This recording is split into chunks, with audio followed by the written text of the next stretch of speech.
plug my headphones into my phone.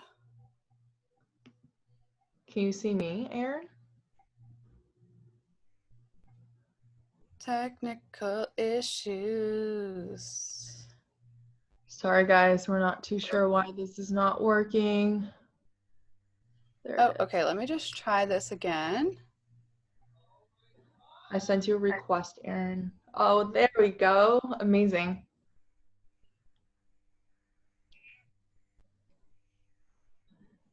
Nice. How's it going?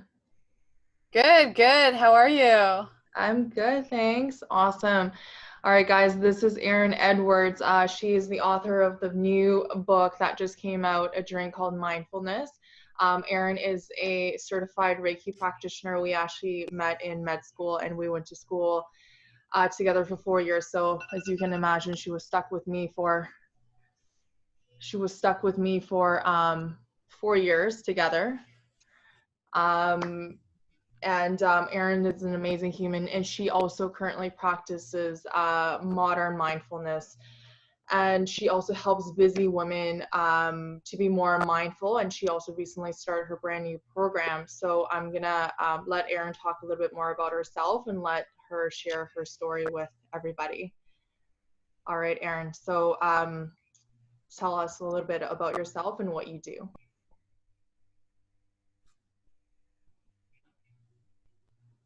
Erin, can you hear me? Yeah, there's quite a lag. Oh, I think it's a little bit better there now. Yes, I can see you. I can see you, yeah. Awesome. I think so.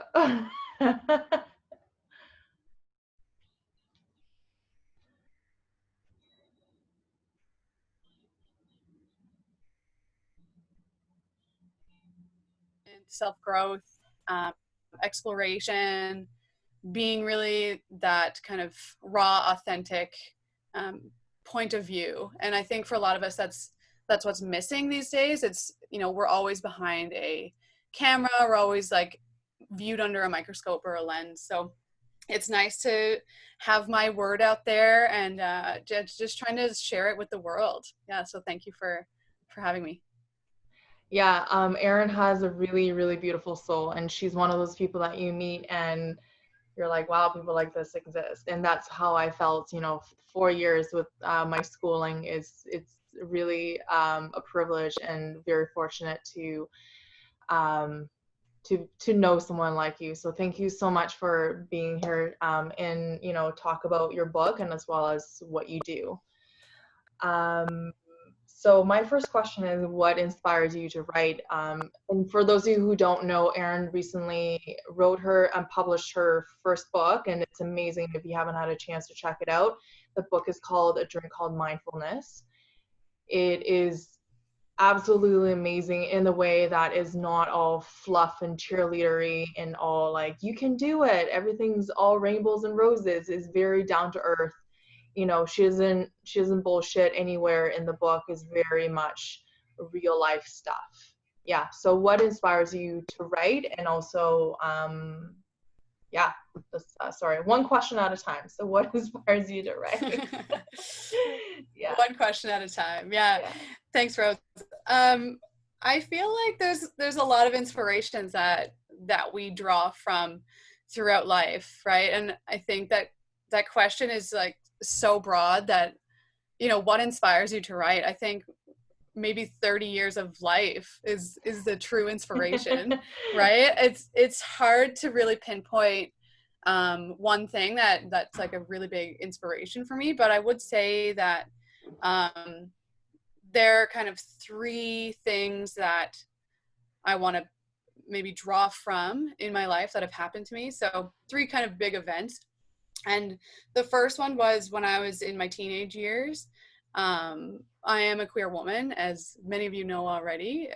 So I think coming out in a really small town had a huge impact on my identity and the way that I grew in that, and the way that I grew out of it. I think maybe that's probably a bigger thing to talk about, because when you're in a small rural town, it's really conservative, right? And you have a lot of fear around just being different.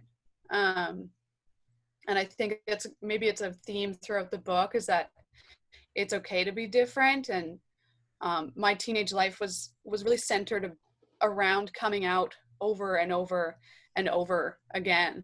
And I don't know that a lot of people who are straight, or people who haven't had that experience, know that someone who is queer or identifies as different or anything else doesn't just come out once. They come out several times, and they continue to come out each friend they make, every experience that they're in, whenever they leave school to go to another school, or every soccer team that I was on, all the things that I participated in when I was younger were almost like practice runs for coming out over and over and over again. And that was really hard at the time. And as a teenager, you really think that you're alone, that you don't have anybody with you to support you in that. And in saying that too, it's like you think about your background. So you think about your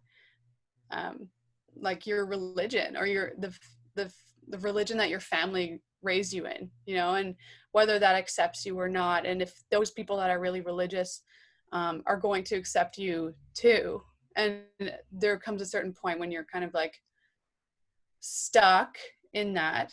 And I really like the analogy of, the seed that's growing, because you're in the dirt, you don't see the light, you don't see anything, you're just in it.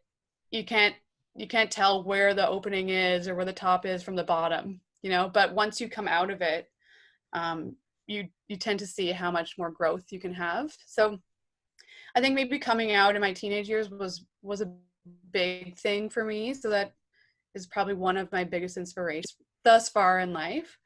I'm only 28, so we'll see what else happens so far. And another thing that I touch on in the book is the death of my father when I was 21. And that played a huge role for my own development, my own spirituality, even just the way that I see the world. And I think, the way I lay the book out is that I was kind of in this apathetic state for a lot of the time, up until maybe I was 20, until I really, it really hit me that, people get cancer and they die. So I wasn't really living my own life. I was just kind of like living what I thought was right. You grow up, you go to school, you go to university, you kind of check those boxes. And until you are confronted with death, it's really difficult to live life as fully as you can when you don't know the opposite. So you're kind of in this like state of like in the middle ground where you don't know where you stand, right? But once you see the other side, you're like, oh, okay, that's what that's like. I don't want to turn 60 or 70 or 80 and look back on my life and realize that I haven't lived my life as fully as I could have, right? Mm-hmm. So I think losing my father was really tough. And I think I looked at the relationship that I had with my father, and it wasn't terrible, but it wasn't like amazing either, and I look at how I expressed myself to him, and how I expressed my love to him, and how he expressed his love to me. And that really touched me in a way that I felt like deepened after he left. I felt like I felt more in touch with him after he died than when he was here on this earth, which is so crazy to think about. So sure. Part of the book is about that too, and I think that's maybe my second inspiration. And the third part, the third inspiration that I could say was that kind of my journey through alcoholism and beyond. And you go through stages of life, and there are these things that are always there, so I think alcohol was one of them for me. And it was very, very tough to kind of like start living life without alcohol.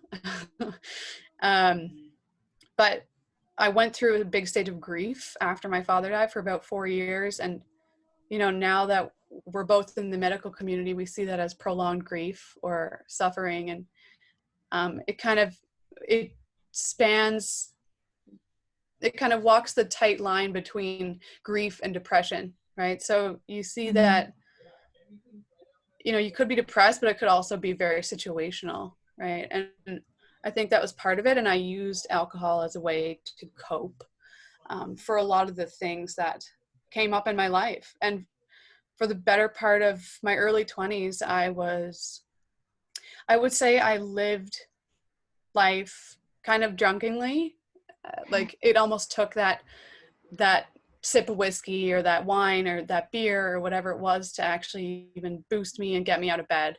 So in a way, whiskey was my best friend, and I talk about how that was the case in the book. And I really didn't really put any emphasis on other relationships at the time. So yeah, those were kind of the three inspirations for the book. And I would say that I tied mindfulness in there because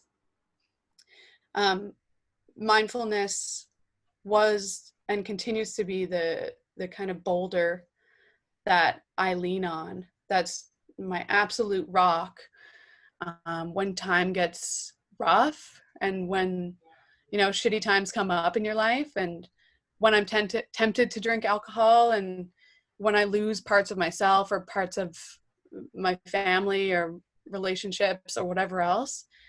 So mindfulness kind of ties it all in together. And I guess for your listeners and for anyone who's on here right now, that's the thing, right? You have to really, you have to realize that life doesn't stop, because you get more mindful, but you gain more coping mechanisms with practice. And that's kind of what the message that I wanted to get across in the book. So, and it seems pretty daunting from the beginning, right? To start a whole mindfulness practice, and people think that, you have to wear a robe and become a Buddhist monk to be mindful, but it's not always the case. So definitely, yeah. Yeah, I think that's a very long-winded answer to that question. No, I think, everything ties back to, your childhood experiences of coming out. And a lot of that is, and with the mindfulness is for a lot of people is they have to go through something really traumatic or something that is really tough in life for them to seek that thing that is different from what they've been taught. Because none of us, I mean, at least for myself, I've never been taught mindfulness in school, and it was almost something that was ridiculed. Of you sit there and you meditate, like, what a weirdo, like, why is that person sitting on the side and just with be with themselves, and which is the simplest type of therapy and self-care anybody can do. Yeah, I mean, I agree with you. And I think, sorry, no, go for it. that I think that even just, I don't know if you've had this experience as well, but I'm from the East Coast of Canada, and like people kind of judge you if you're different, right? Or if you're out of the normal. And part of that is to do with having any sort of spirituality outside of what people understand, So I think that's probably a big part of that kind of feeling of guilt or shame that you get when you start practicing something that no one else gets, but it really gets you, right? Yeah, totally. And especially with what you mentioned about, being different, whether if it's being having a different sexual orientation comparing to the rest of the world or the rest of your community, or being a different race, or being a minority in any sense. or even a self-perceived sense of difference, that really makes a huge difference just in terms of how you cope and how you discover yourself and be okay and accept yourself as who you are.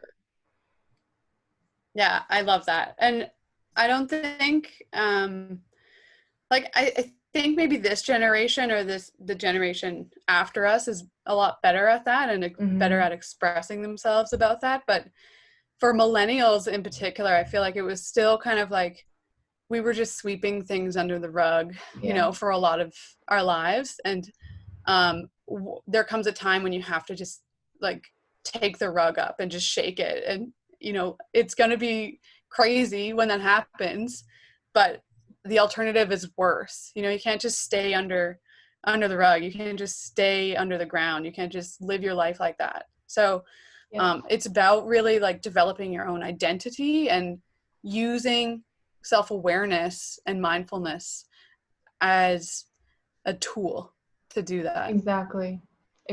And really, yeah, totally. I totally agree with what you just said. A lot of my friends and my clients, a lot of people that I talk to have experienced trauma in the past, but they really don't know how to deal with them. And for those people who have the tools, a lot of them are really scared to deal with them. They're really scared of what's going to come up. But the thing is, Mm-hmm. like you said, we have to be able to face it and use it to our advantage and continue with our lives, and nothing stops.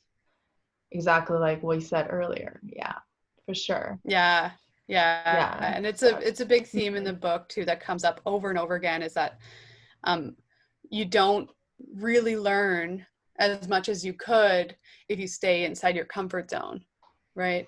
You probably will learn a little bit, and we're very knowledge based kind of generation or Hmm. people, I guess humanity now, that we want to know, we always want to learn more and more and more, but we're more afraid of stepping outside our comfort zone than ever before, right? Hmm. So you really just have to just hop out of it. It's not going to be pretty, it's not going to be easy, it's going to be dirty work, it's going to be deep work, right? But you have to do that in order to get somewhere else with it, right? Yeah, totally. Do you find that when you do, well, since we're talking on that topic, do you mind sharing what modern mindfulness is? And I think we talked about it and you said you coined the term yourself. So if you don't mind sharing a little bit about, what it is and why you practice it. Yeah, of course. And that's such a good question, because I don't think a lot of people know what modern mindfulness is. I think that, um, like I said before, people think of mindfulness as um, like you have to get up in the morning and do your gratitude journal, or you have to go to church, or you have to get together with your friends and light a candle and say prayers and whatever else. But it's it's not always about that. It doesn't have to be as formal. And I think that's what the difference is between what I call modern mindfulness and mindfulness, is that it's really informal. It could be just the fact that you love washing dishes after you've eaten breakfast in the morning, and that's like the best part of your day. That 5 minutes where you can just stare out the window and wash your dishes and think about anything. It's being in that flow. And I have a sports background, so I think maybe a lot more people can relate to that than washing dishes. Maybe now that we have Yeah. dishwashers.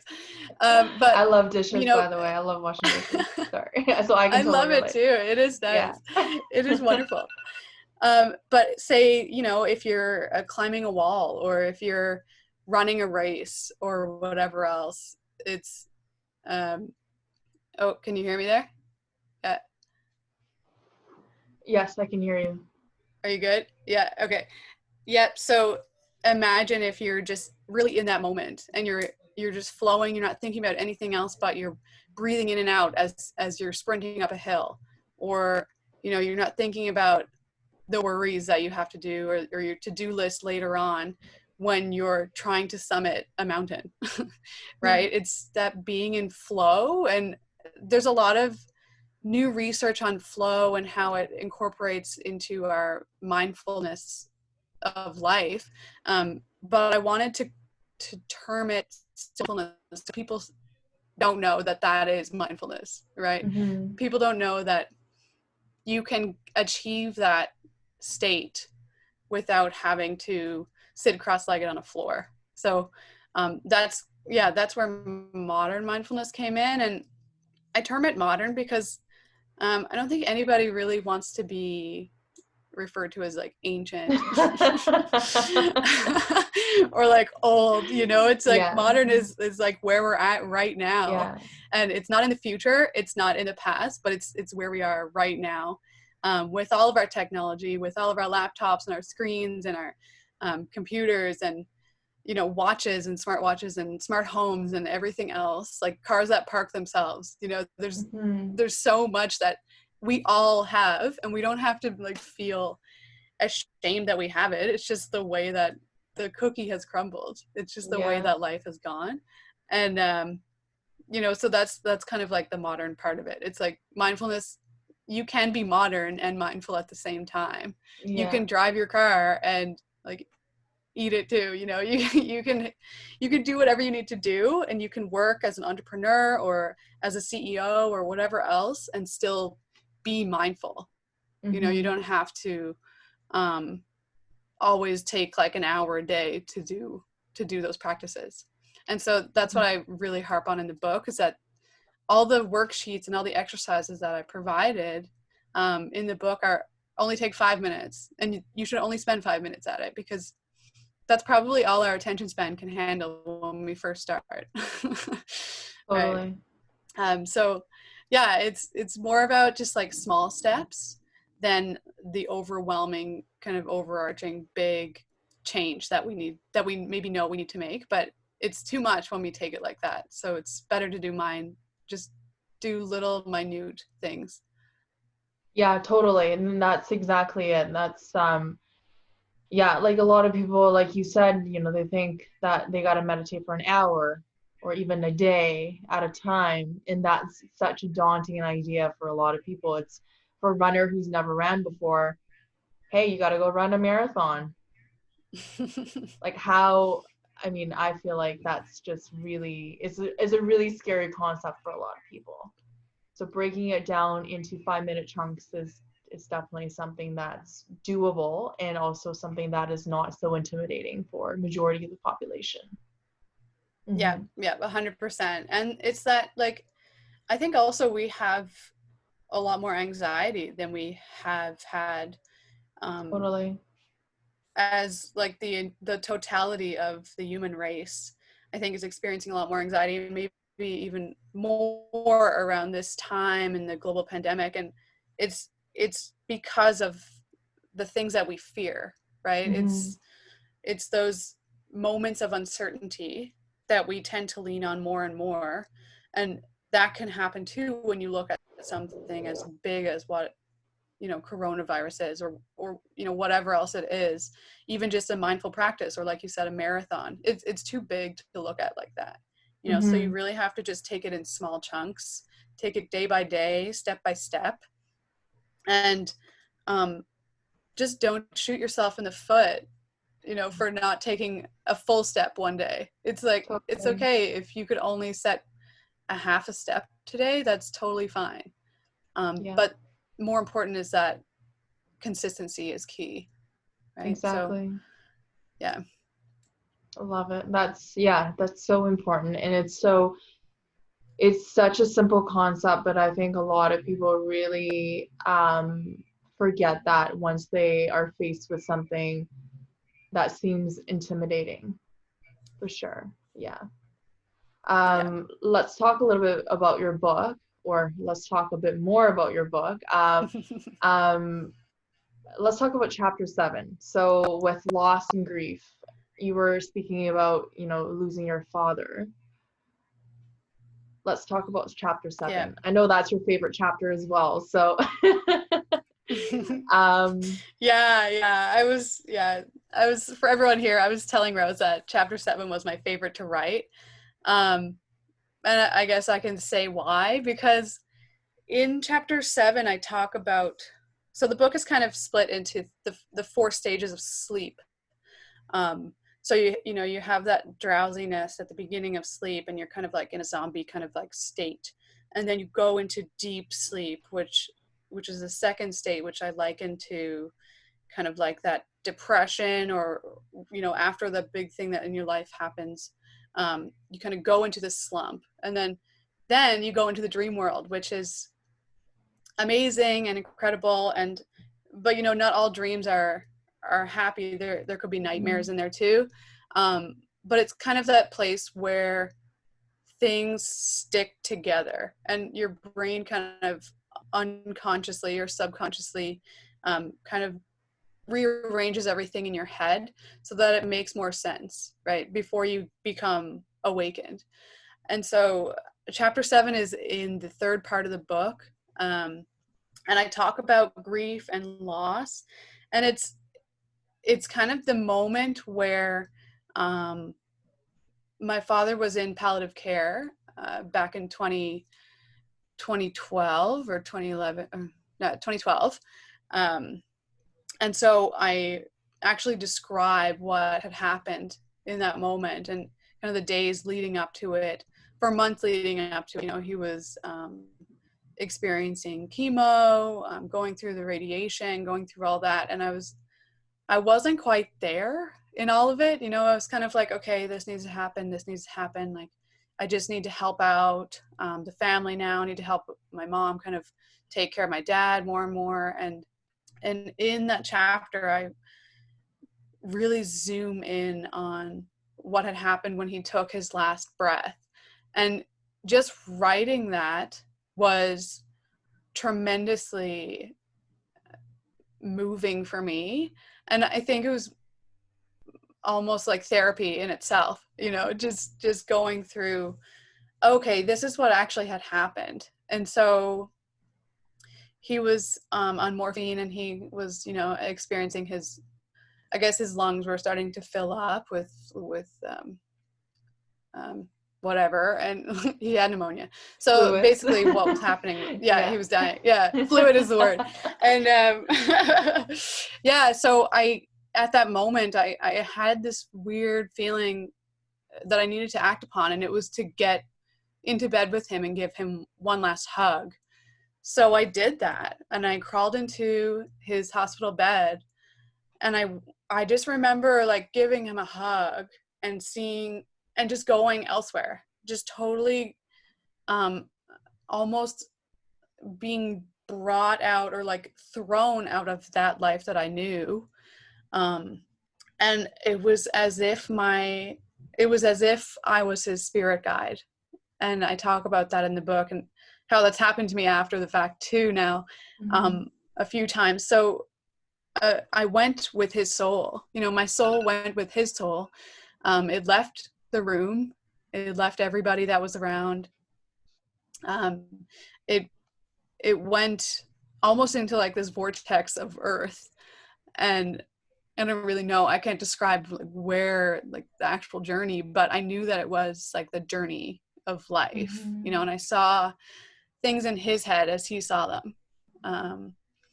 And we ended up in this place that I would call heaven, but it was a place that it was very familiar to me. It looked like earth, it had trees, it had beautiful river, it had big rapids, it had like the splashing of water on your face, it had this beautiful meadow. I could feel the sunshine on my skin, and it was as if we just went to the place wherever it is that his soul needed to go before it passed on.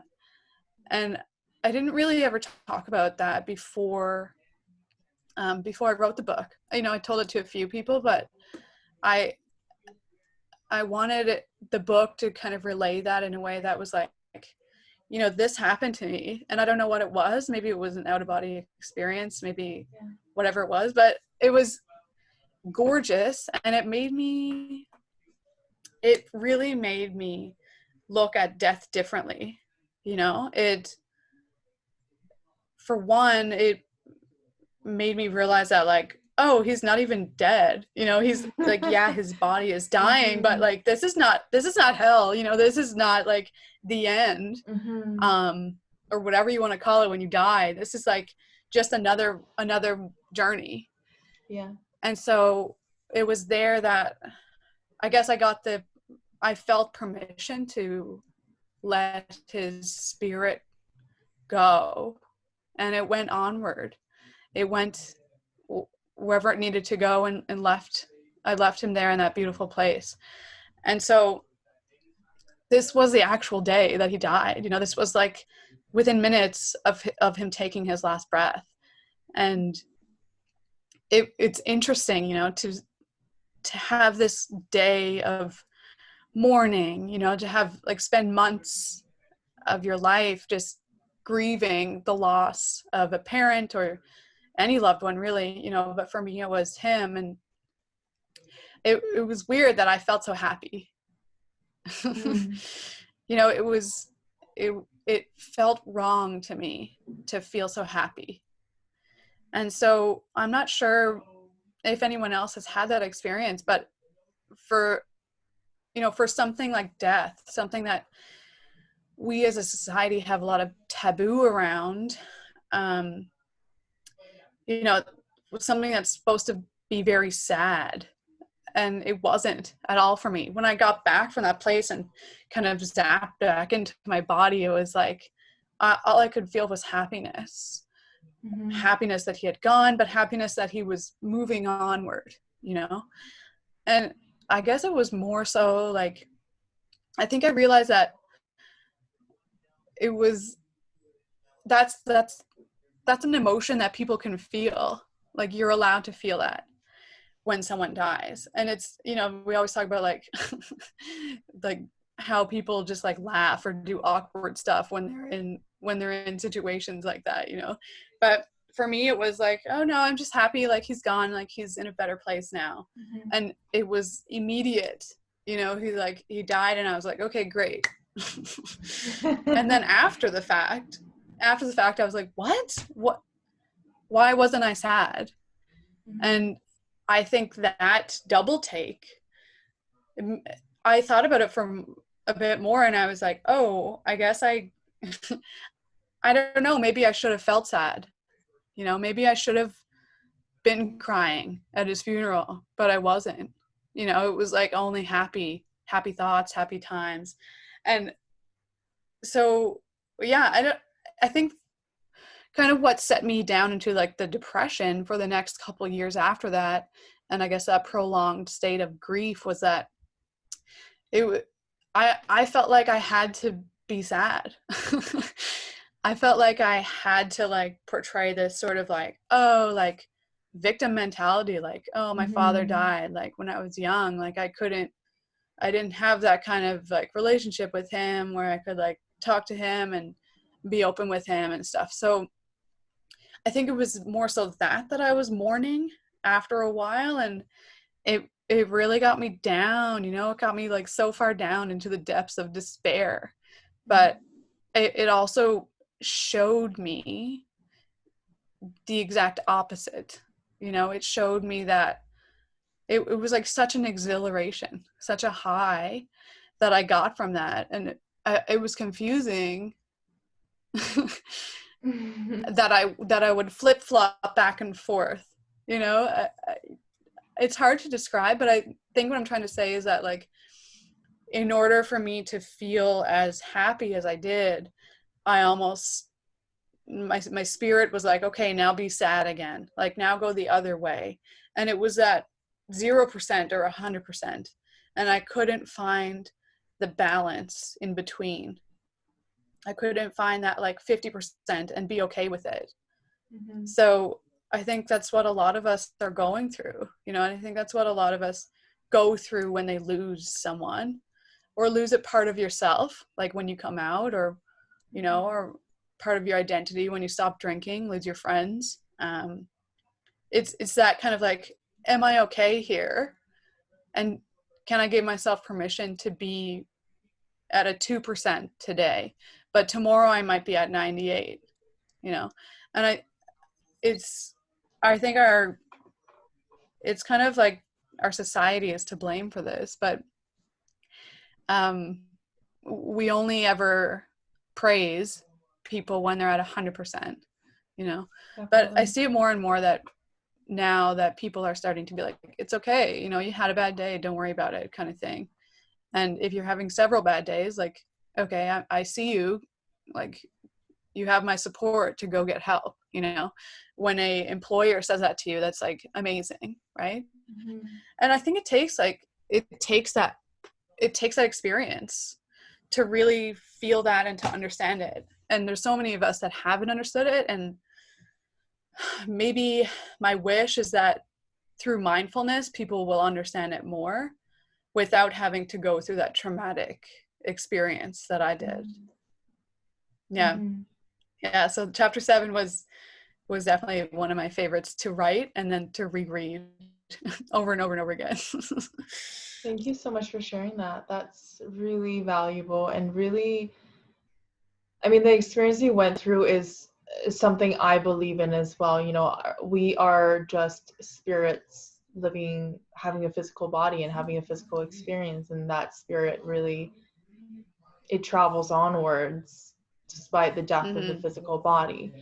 But do you find that experience has changed you as a person and also your outlook on life?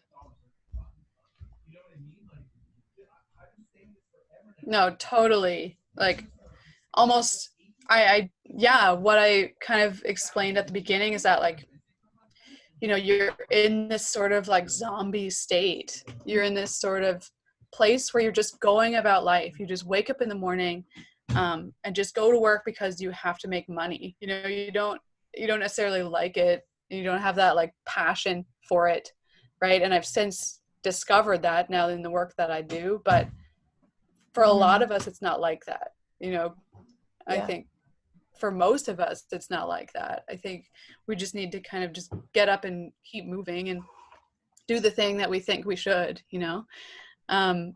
So yeah, of course. I think we should talk more about death. And since then I've gone to a couple death cafes, which are this really interesting concept that is popping up more and more now, which is you just go and you talk about, you know, the concept of death and how it's more of a rite of passage than anything else. It's not necessarily the end all be all, you know. It's not the end game here. It's there isn't ever really an end to the things that we experience. So what we need to do when we're in those experiences is to grasp onto something we know how to do. And for many of us, I really believe that it can be mindfulness and being present and being more self-aware and having that insight, you know. Yeah, so it definitely changes your life. You know, I wouldn't wish it upon anyone. I wouldn't wish for that to happen, you know, for someone that's close to you to die, and you're so not prepared for it. But I think there are ways that you can prepare for it, and certainly having death as a topic of conversation, of regular conversation in life is really important to me. And I think it should be more popularized, for sure. I think it's funny that you mentioned that. I think it's Nepal that they practice, I don't remember the exact term they practice, but they do practice Buddhism. But what they do is they have reminders 4 times throughout the day of death. Have you heard of that? Is it Nepal or is it Tibet? I'm not sure. Certain practices do happen in Tibet as well. I was honestly, I have never been there. I don't know the culture very well, but even what you say, like, yes, cultures definitely remind us of death. I mean, every year we celebrate the new year, but we don't necessarily celebrate the old year. You know, it's always about like new for us. And even in nature, you know, we celebrate springtime, we celebrate growth, we celebrate all of that. And in pagan traditions, that's what the harvest was for, to celebrate like the death, you know, that, and you think of Halloween, that is really like the essence of, you know, celebrating the souls that have passed on. And the souls of not only humans, but of plants and animals and the things that we eat. And we don't celebrate those enough, I don't think.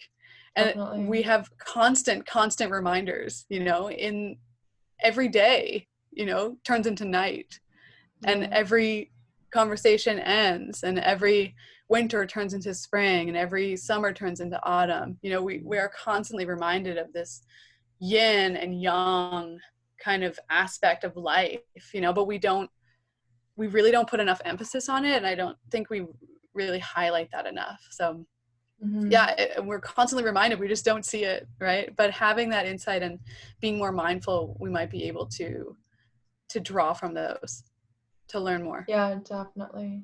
And being able to appreciate life from understanding the impact of death as well, and the significance of it.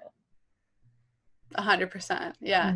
I think a lot of times our society kind of focuses on preservation, even just like the act. I remember when I was younger, to go pick up some leaves that had fallen and like put them in the book and have them all flattened, and then you can put them in a photo frame or whatever, and you remember that that used to be a leaf or a living leaf, I guess.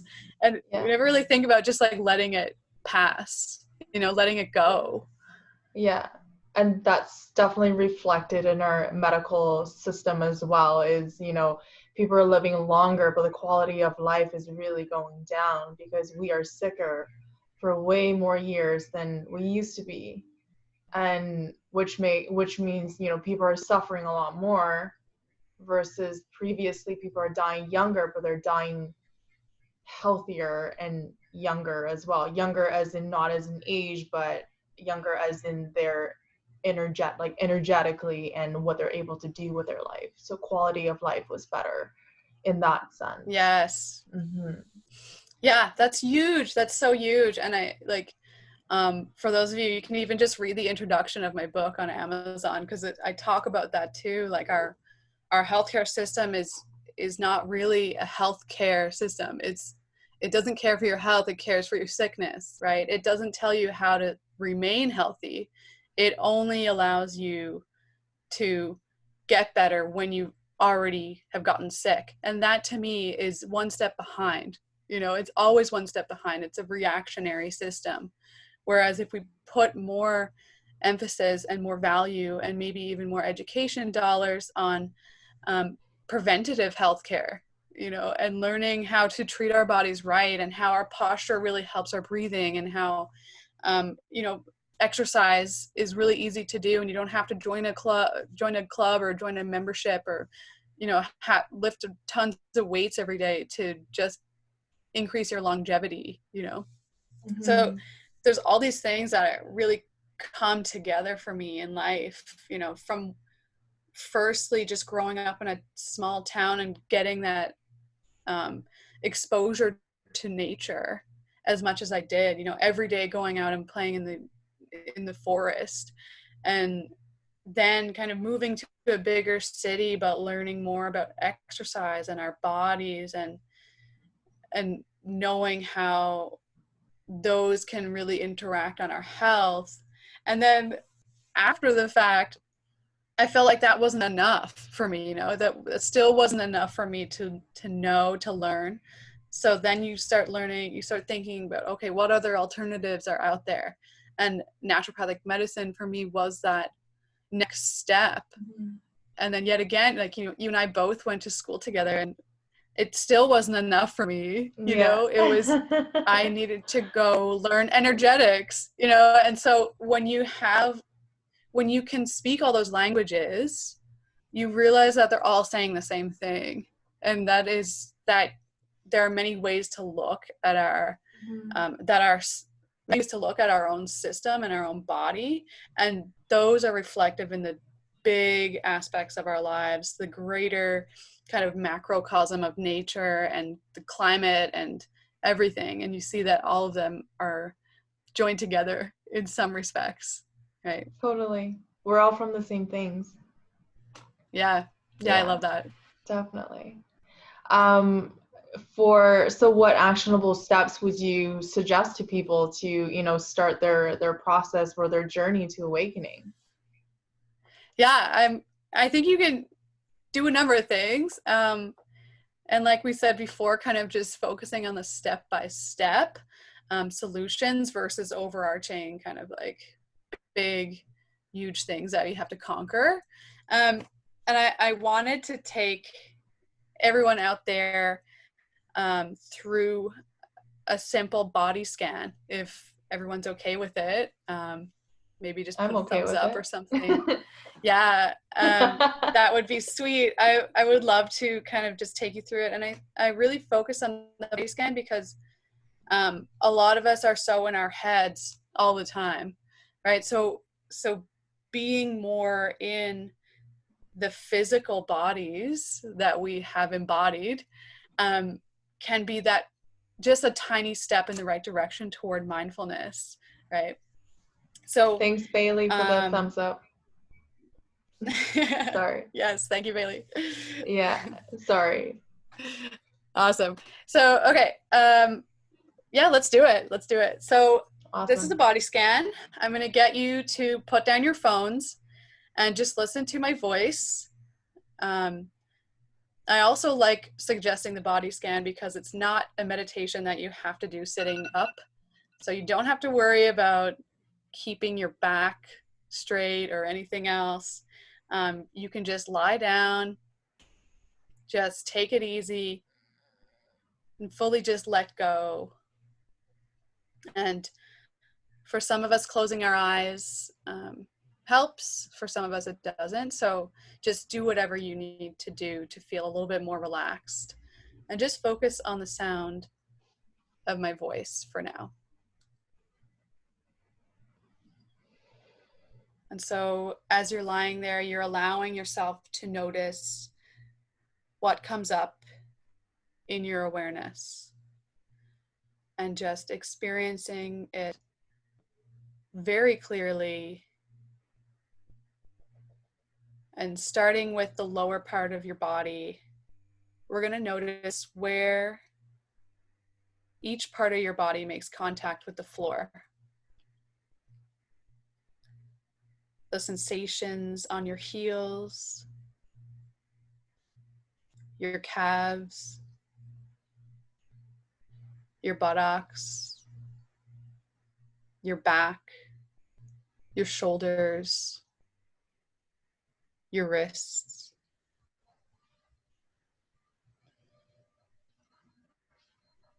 Bring your attention now to your breathing and notice what that feels like as the inhalation goes in through your nostrils, through your chest, into your belly, and the exhalation is allowed to come out of your body. And throughout any sort of body scan, it's really normal to feel tingling, to feel other sensations like temperature or throbbing. It could even for a moment, if you're in pain, make the pain worse. So only do as much as you need to do today. So let's become aware of our toes.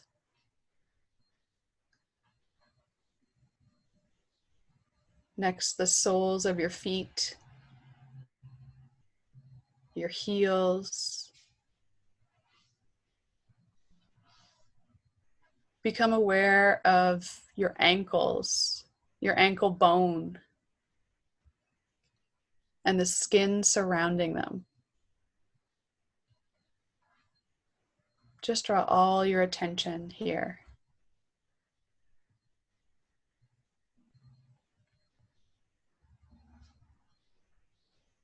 And as you exhale, now move your attention upwards to your calves. Notice how they touch the floor.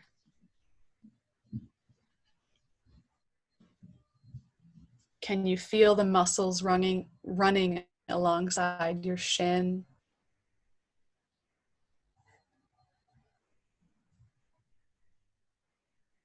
moving up into your knee joint, feeling inside the knee, the back of the knee, the front of the knee.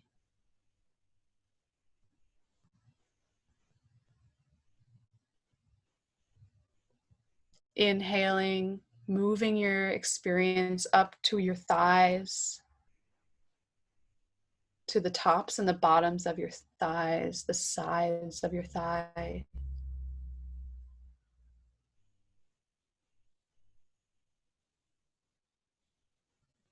And noticing as you go up into your hip, into your pelvis, if there's any pressure or heaviness,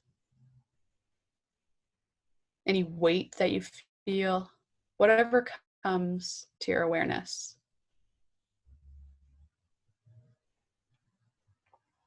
Moving up to your lower back, that curvature of your spine, maybe leaving a tiny space between the floor and your body. Expanding your belly now as you breathe in, maybe flattening that space.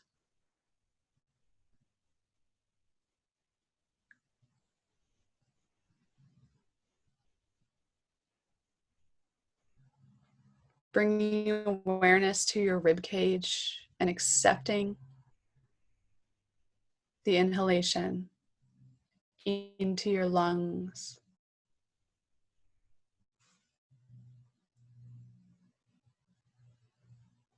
Feeling your diaphragm move with your breath. Feeling maybe a slight massage in your internal organs, in your kidneys, your stomach, your spleen. And just allowing that breath to move at its own rhythm throughout.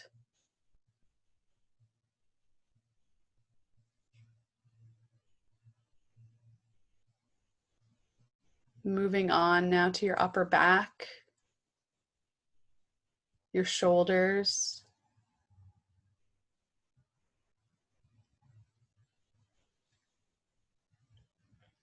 noticing the breath expanding into your neck,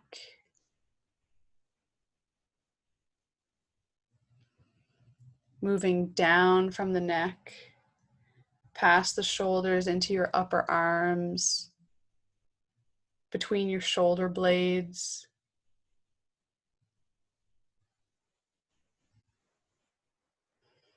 down into your fingertips, to the backs of your hands and how they feel against the floor, the muscles of your palm.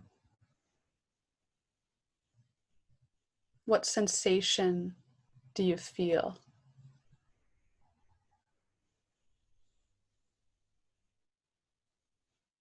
And inhaling as you move back to the forearm, into the elbow joint, back into your neck, into your cervical spine, into the front of your throat, into your thyroid gland.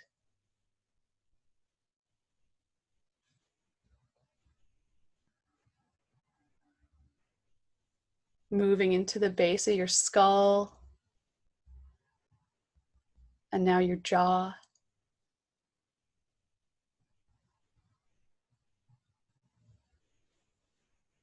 Feeling where your tongue has landed inside your mouth.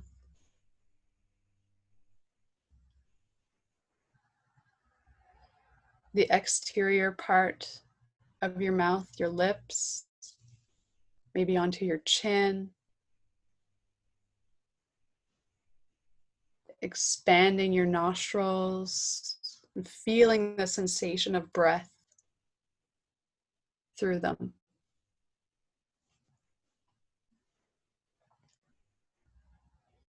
Noticing your forehead, maybe your eyebrows, across your scalp, down to your ears, where your head lands on the floor.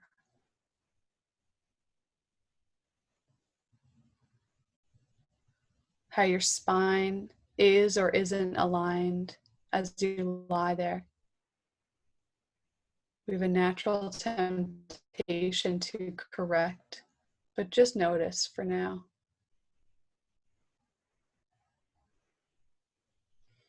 And when you're ready, sense your entire body again, moving from the top of your head down to the bottoms of your feet, tracing through your spine, through your rib cage, through your pelvis, your thighs, your calves, your arms, your hands, your feet.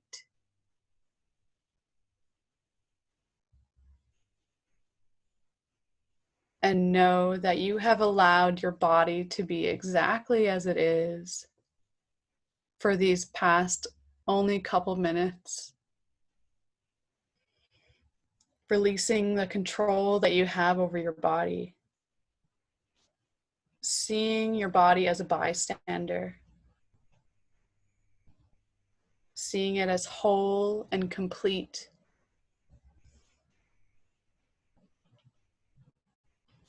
And now, whenever you're ready, wiggling your toes and your fingers, maybe stretching, opening your eyes if you had them closed, and welcoming yourself back into the world. Welcome back.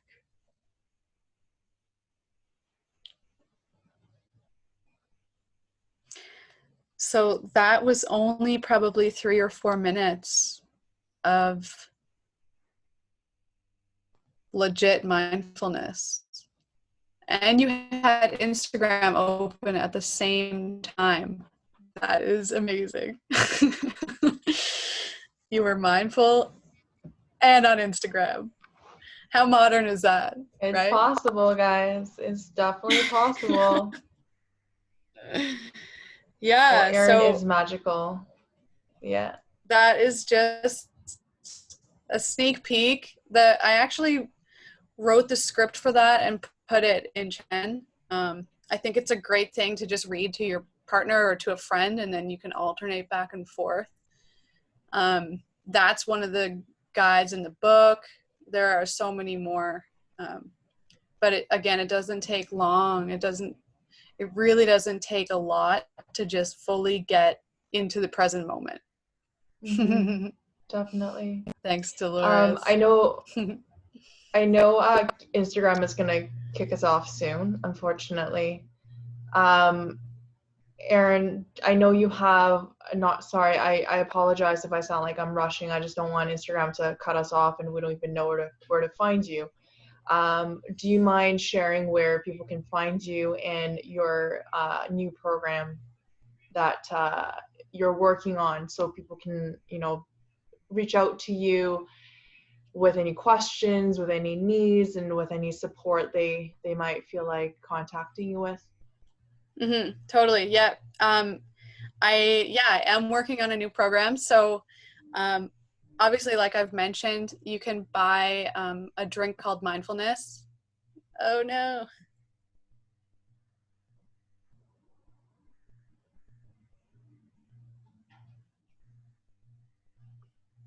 Erin, can you hear me?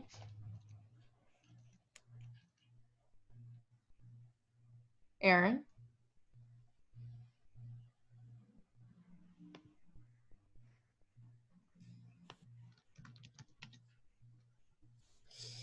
Can you hear me?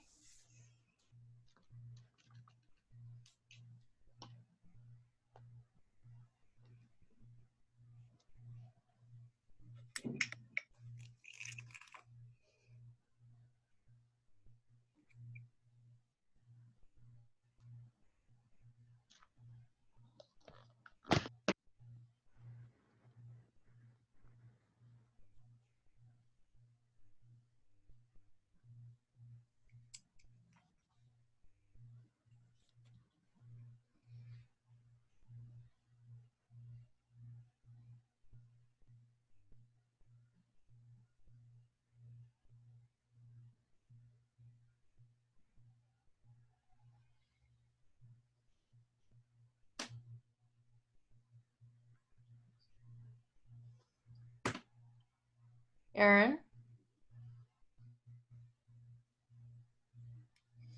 Okay, I am live right now. I was just on a live with Rose and it got cut off.